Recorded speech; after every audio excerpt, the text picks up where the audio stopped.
Hey everybody, and welcome to Something You Should Practice This Weekend.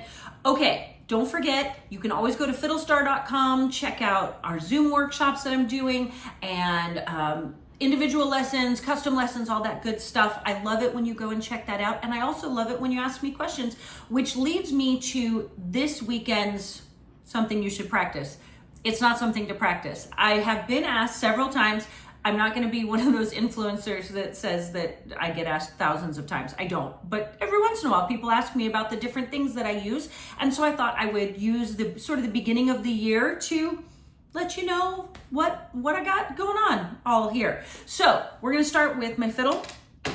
This is a probably 1940s German shop fiddle, like nothing fancy, and it was found in a garage sale by the great fiddle and banjo player Ronnie Stewart, and I think it was like red and lacquered and a total disaster, but he and his father, Frank Stewart, up there in Paoli, Indiana, revoiced it, which means they took the top off of it and took some of the weight off the top, and then kind of got the finish looking much more attractive and vintage and beautiful.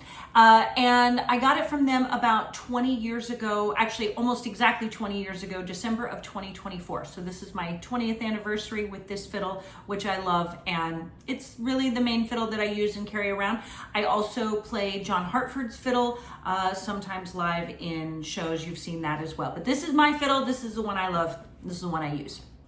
This chin rest, I do get a lot of questions about this, and I hesitate to tell you that it is not only super cute, but the best, most comfortable chin rest I've ever used in my whole life, because the guy who made it, Cody Marriott from Missouri, son of Junior Marriott, another great fiddler, Cody and Junior, awesome fiddle players and good dudes.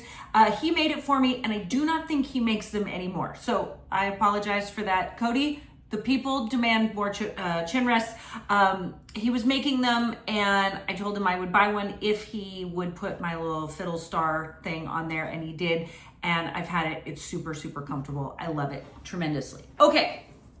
Oh, let's do, since we're on fiddle, I use D'Addario, Helicore, heavy gauge A, D, and G strings. The heavy gauge is important. The strings sound different, so get the heavies. And then I hate the E string. I love the A, D, and G, but we use the Kaplan E string, also heavy gauge, and that's my set. And you can get that set, just ask for the Megan set online at theviolинshop.com. They make them all together already like that. Okay, I use 3 bows. I have one from the Arcos Brazil company. It's Pernambuco. And it is sort of medium weight, and I like the sound of it. It is silver mounted. I don't even remember what it says. Tintori Brazil. But that's just, I think, a made up name probably. But Arcos Brazil, that one. And then I use my Tyler Andal bow. Tyler is my friend and an exceptional bow maker. And many of my friends are playing Tyler Andal's bows. That's Andal, A-N-D-A-L, Tyler. And this one is a little lighter and a little more responsive. It's a little quicker, so I use it more for like old time, things like that. Love it.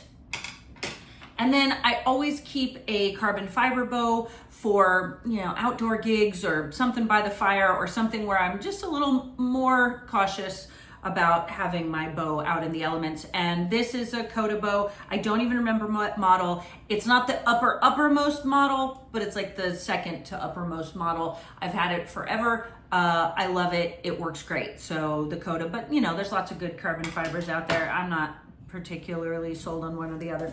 Okay, this is super random, but I use this Ingalls stand also. It sits right here, and then I have one that I take with me when I go play shows. And don't forget, when you put your bow on the stand, tip up, not tip down. We can talk about that in greater detail later. Okay, then I wipe down my strings with this. It's some sort of, Swedish miracle microfiber cloth. I also, but it doesn't really matter, I also have this beautiful batik Japanese handmade fabric that one of my students gave me. I love this. I use it to wipe down my strings as well. And then I use 2 different kinds of rosin. Actually, I kind of use whatever rosin. My friend Daniel Carwile has made an entire spreadsheet about this. I don't care nearly as much as he does. I'm not nearly as detail oriented as he is. But so mostly like any good rosin I like, but I use jade rosin. It's a synthetic. I like it because it's pretty. That's the main thing. Look, it's green. I love that. Matches my room. Who doesn't love that? And it works fine. It's totally groovy.